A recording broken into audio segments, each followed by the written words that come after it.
یہ بیان کیجیے کہ ایک دفعہ میں نے آپ کی زبانی ہی سنا تھا، آپ یہ ہمیشہ فرماتے ہیں کہ نوجوانوں کو خاص طور پہ یہ جو ٹین ایج کا دور ہوتا ہے، اب سمجھیں کوئی 15 سال سے لے کر کوئی 21-22 سال تک، آپ فرماتے ہیں کہ بھئی اس میں یہ بڑی حساس عمر ہوتی ہے، اس کے اندر چٹکنے کے بڑے امکانات ہوتے ہیں بندوں کے، تو کوئی نہ کوئی اشتغال ضرور ہونا چاہیے جوانی میں، یا وہ کھیل کی طرف ہو یا وہ کوئی ایسا آرٹ ہے، موسیقی ہے، شاعری ہے، یہ پھر چینلائز کرتی ہے اس کے ایموشنز کو، اس کے جذبات کو۔ ادروائز آپ کے بھی علم میں ابھی ہم گزشتہ دنوں گئے بھی تھے، بڑے پیمانے پہ آج کل خبریں آ رہی ہیں، نوجوان بچے 20-20 21-21 سال کے چھوٹے چھوٹے ایشوز پہ ڈپریس ہو کے خودکشی کی طرف جا رہے ہیں۔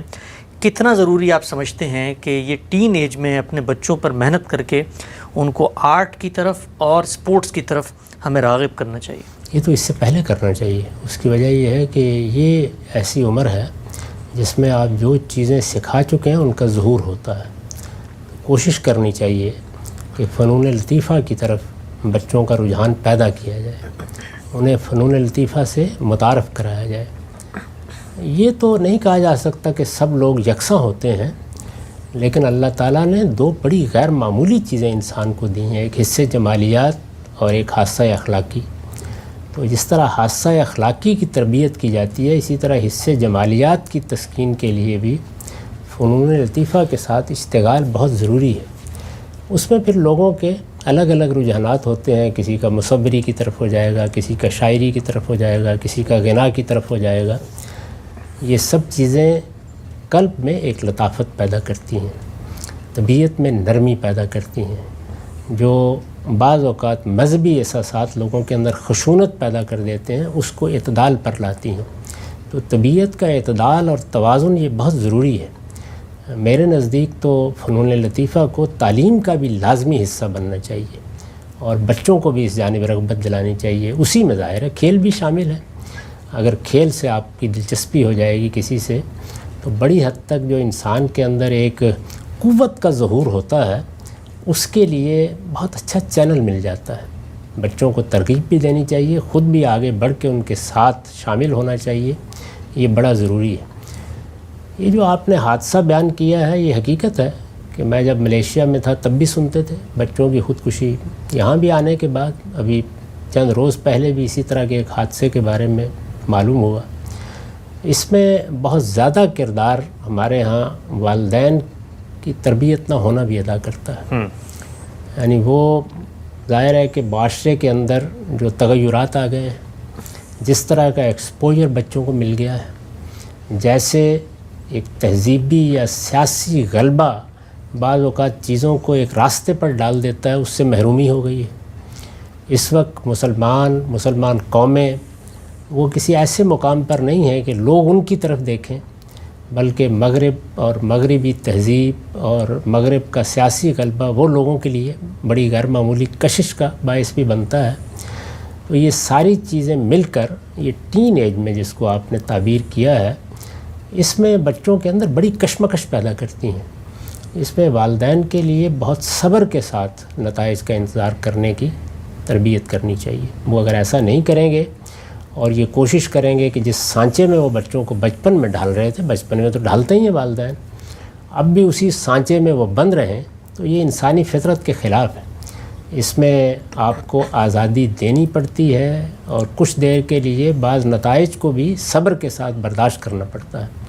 اگر اس زمانے میں بہت زیادہ روک ٹوک نہ کی جائے، پیچھا نہ کیا جائے، ان کو بعض چیزیں منوانے کی صحیح نہ کی جائے، اس کو گھر میں ایک نفسیاتی ترغیب کا ذریعہ نہ بنا لیا جائے، ان کو ذہنی دباؤ میں رکھ کر کچھ چیزوں پر آمادہ نہ کیا جائے، اور آزادی کے ساتھ ان سے محبت کی جائے، ان کی اچھی ایکٹیویٹیز میں والدین شریک ہوں، تو میں آپ سے عرض کرتا ہوں کہ ایسا بھی ہوگا کہ بعض بچے انحراف نہیں کریں گے، لیکن اگر کریں گے بھی تو آخری درجے کے انحراف کے بعد بھی یہ محبت کا رشتہ ان کو کھینچ لائے گا۔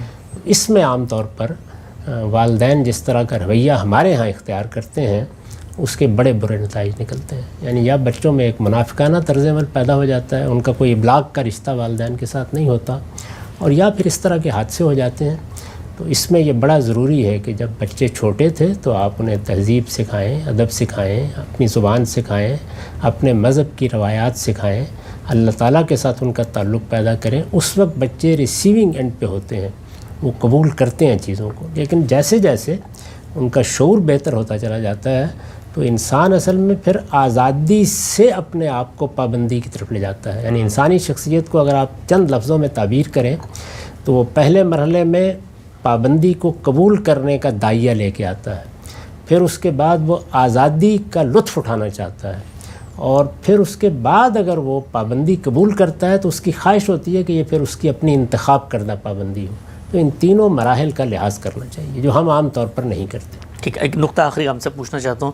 ہمارے ہاں بالخصوص ہندوستان پاکستان کا جو ماحول ہے, یہ والدین بچوں پر, اور پہلے شاید آپ کو آپ کی عمر میں یا جو آپ کی جنریشن تھی ان کو محسوس نہ ہوتا ہو, اب جو ہے وہ شادی کے لیے جو ایک جس کو آپ کہتے ہیں مینٹل ٹارچر کا سلسلہ شروع ہو جاتا ہے. وہ روز کھانا کھا رہا ہے, بھائی شادی نہیں کر رہا, پانی پی رہا ہے, شادی نہیں کر رہا, گاڑی میں جا رہے ہیں, اور پھر سب کے سامنے بھی لوگ بھی اس کو. تو اس کے بھی آپ کو لگتا ہے کہ وہ کافی منفی نتائج نکلے ہیں؟ تینوں چیزوں کے, یعنی اس وقت جو تعلیمی نظام بن گیا ہے بدقسمتی سے, اس میں یونیورسٹی کی سطح پر غیر معمولی اسٹریس ہوتا ہے. والدین بھی اس میں اپنا حصہ ڈالتے ہیں, یعنی اپنے سامنے کچھ اہداف رکھ لیتے ہیں اور اس کے بعد روز ایک نفسیاتی اذیت سے گزارتے ہیں کہ یہ تمہیں حاصل کرنا ہے. اللہ تعالیٰ انسانوں کو ایک طرح سے پیدا نہیں کرتا, یعنی وہ تو بہت بڑی تعداد میں ہنرمند لوگ پیدا کرتا ہے. بہت تھوڑے لوگ ہوتے ہیں جن کا علمی ذوق ہوتا ہے یا وہ چیزوں کے ساتھ علمی تعلق یا اشتغال پیدا کرنے کا داعیہ لے کے آتے ہیں. تو اس لیے بچے کی شخصیت کیا ہے, اس کے رجحانات کیا ہیں, ان کا لحاظ کرنا چاہیے. پھر کیا دنیا میں سب کے سب لوگ اپنے ساتھیوں میں اعلیٰ ترین جگہ پر ہی پہنچیں گے؟ یعنی اللہ تعالیٰ نے کوئی درمیان کے درجے کے اور نیچے کے درجے کے لوگ پیدا نہیں کیے.